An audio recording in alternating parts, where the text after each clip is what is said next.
That's Christine Tan with the action down under today. Now let's catch up with some of the other news stories around a little bit further north, particularly China auto companies. Cheryl Liew has got earnings details from them. Cheryl. Thank you. Well, the Chinese truck maker Great Wall Auto came out with numbers recently. Net profits were up 78% for the full year 2003, which looks like very strong numbers indeed. But you can see the stock down traded 2.3% today, along with the other China car plays. Generally, Hong Kong's index closed at a new 2004 low on Monday. A lot of the China plays suffered, especially because of disappointing earnings reports coming out from big names like Sinopec, for example, and also Huadian Power. So Great Wall Auto, you can see year to date, the stock has not done so great as well. This is the 11th largest car maker in China.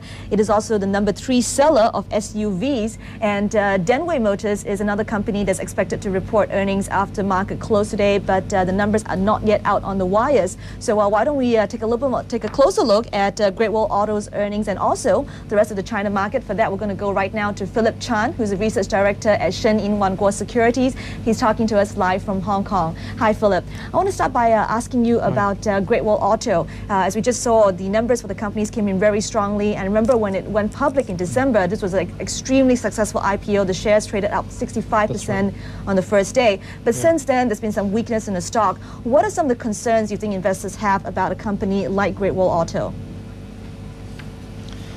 I think the concerns are mainly because I think the IPO, as you said, did very well. It was comparatively smaller issue, so we understand that it was basically it was punted mainly by of course some institutions were in there, but also retail investors. So since then there's been a big sell-off in China shares, and this one is more of a medium-sized player in the market if you look at the number of units that it produces. So there's probably concerns going forward about whether it can make the bigger volume type of number of units, and offer competition to say the to other players in there, because it's more of like I said, it's more of a medium-sized player. Okay, well, let's talk a little bit about the competitive landscape when it comes to the local car players then. How do you feel about some other companies like Denwei and Brilliance and Dongfeng? Which is your favorite stock among these? Which is the one that investors should be the most excited about right now? Well, you see that basically they're all quite good quality companies, and they're producing pretty good profitability. It's just a case of valuation and where you're going in. What point are you going in?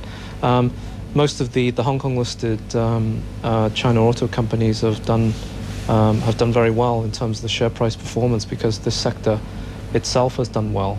I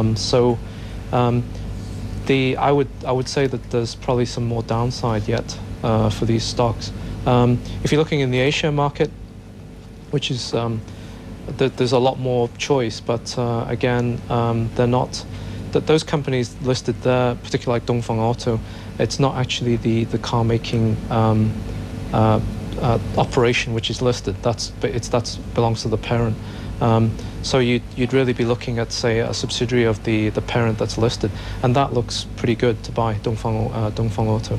Philip, as you're just saying, obviously this is a very strong sector, and I read today that how car sales in China for 2003 actually doubled from a year ago, and there's news out today about Toyota setting up a joint venture with FAW. Volkswagen apparently is the #1 player in China right now in terms of market share. So a lot of foreigners trying to get into the market. What's your sense on how strongly the local car makers can compete with foreigners going forward?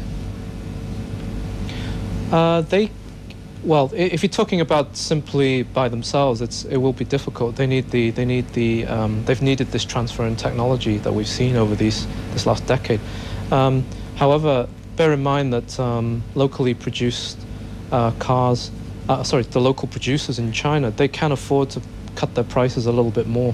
Generally speaking, they're making much higher margins within China than they are, say, outside of China. Philip, I'm so sorry. The room for price cut, we have to wrap it there because we're going to a hard break. But thank you so much for taking the time to come on. That was Philip Chan, Research Director at Shenwan Securities, talking to us live from Hong Kong. Coming up, we'll be talking to Nick Hastings, Senior Reporter with Dow Jones, taking a quick check on how the currency markets are faring. Back in a second.